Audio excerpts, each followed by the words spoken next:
Annapurna Pictures, a production and distribution company known for producing such movies as Vice, which we reviewed last year. Check that out. The Master, Zero Dark 30, Spring Breakers, Her. Some pretty big, very artistic movies. Recently had a bailout. Dave, give me the deets of that. Yeah, so Annapurna came about in 2011, founded by Megan Ellison, who's notable for being the daughter of Larry Ellison, the billionaire CEO of Oracle.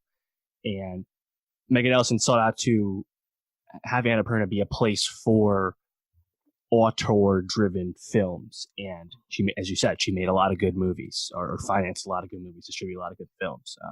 Also recently, Phantom Thread and Beale Street last year.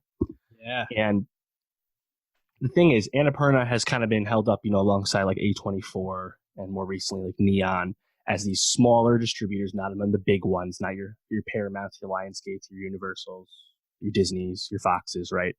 Your Sonys, the smaller ones. They only put out a few movies a year.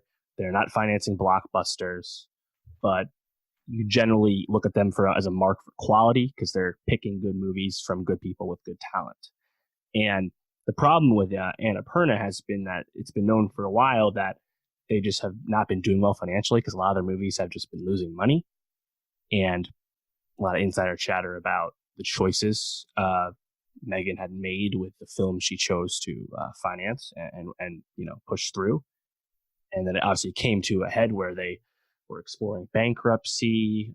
That came out like a month ago or so. And then the most recent development we know is that the company is basically saved because Larry Ellison came in to basically negotiate the debt down, $200 million in debt with the various lenders and stuff. And we don't need to get into the finance of the details of the banks or anything, but it is interesting because you feel like Annapurna will now change, and the talk is that they're not going to operate on credit anymore. They'll finance films on a case-by-case basis, or even Megan will just finance the movies herself.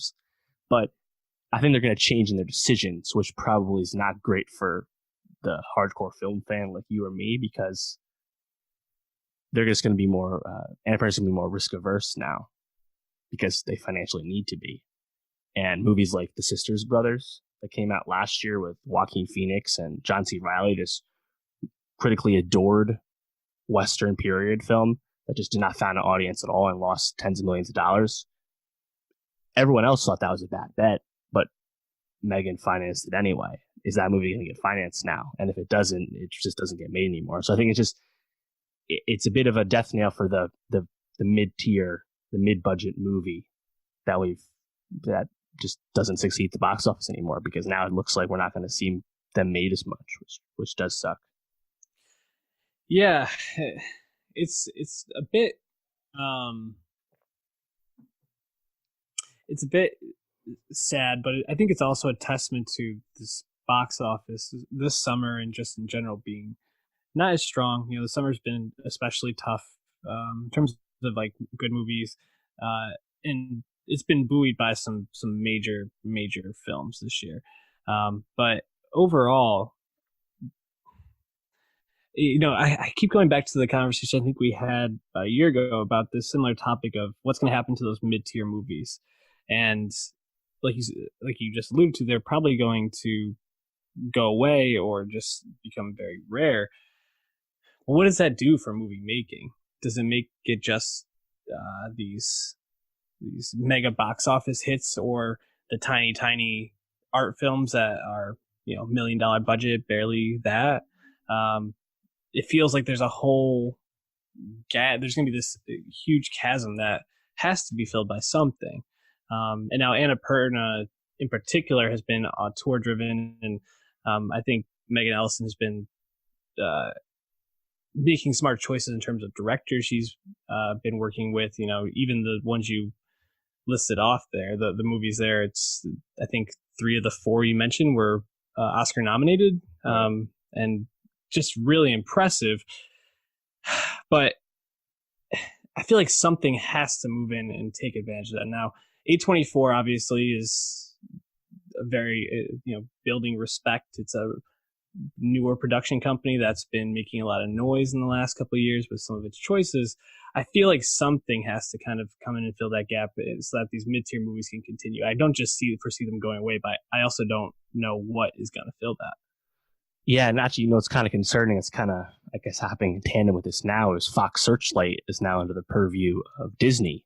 Mm. And from what we know, Disney is kind of pared down the forthcoming Fox productions that are in various stages of development, only going to complete the, I guess, the stuff that's most likely to succeed, and some stuff will go Disney Plus, some stuff just straight up canned or just shelved, right? Mm-hmm. And the future of Fox Searchlight, movies that the good ones basically break even, but it's a brand that has consistently been at the top of the Oscars and just in terms of leading with nominations, and there's a stamp of quality there. But will Disney sacrifice its bottom line by contributing resources to a sub brand that won't actually be profitable?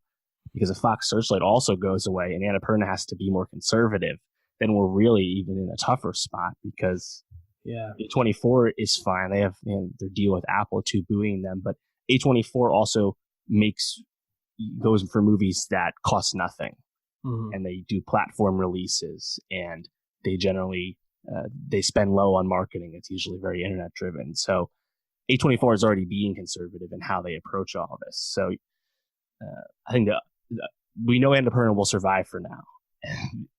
I think Megan won't be able to finance everything on her own. She will need to just pick stuff that can at least break even, right? Or just pick stuff that just overall costs less.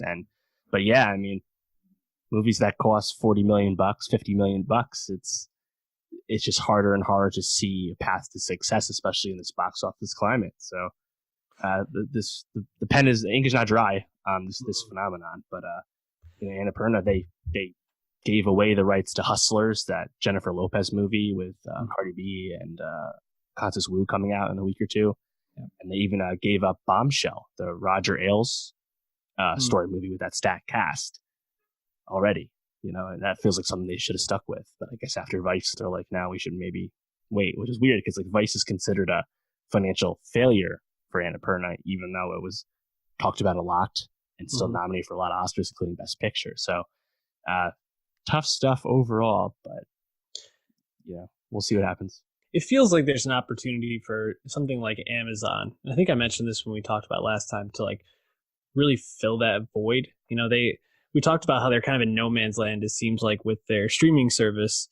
And obviously they have the Lord of the Rings property coming, and that might push them one way or the other on that. But they've had their hand in a lot of auteur-driven movies in the last couple of years. It feels like maybe they could move into that space and have the capital to keep these sort of movies afloat. That's the thing. Amazon definitely has the wherewithal to do this, but it feels like they're not going to, because Late Night, which they bought for $50 million at Sundance, has totally flopped. And a lot of their movies have not made much money. We've talked about tons of Amazon Studio films. A lot of them are good, but they haven't really had any box office hits apart from The Big Sick and then Manchester by the Sea. It's been a while since they had anything else. So from what we hear, it sounds like the theatrical wide release or semi-wide release that they've been pursuing might be done from Amazon, which kind of sucks. It's like they could lose some money on this property, but Amazon's not an altruistic company, so I don't know if we can look at them just yet. Maybe an Apple is just making TV at the moment, so. But with hope, as you hope Disney emboldens Fox Searchlight in hopes that dominate the Oscars as well. That's where my hope lies. With Amazon, though, it's like, sure, they're going to take a hit on it in the short term, but as the streaming wars are ramping up, you're going to want to have more and more on your streaming service that is going to be unique. So maybe they see the opportunity to say, okay, these movies in the short term aren't going to make us money, but in the long term will drive people to that platform. I mean, the hard part for Amazon for that, though, is the platform comes with a subscription to the Amazon shipping service, which it's just a feature of the subscription. It's not the main reason people are buying the subscription to begin with. Correct. So that's where that might fall flat. Amazon, hit me up. I want to talk to you about this. We need to save these middle tier movies. Go see and support middle tier movies in theaters, folks.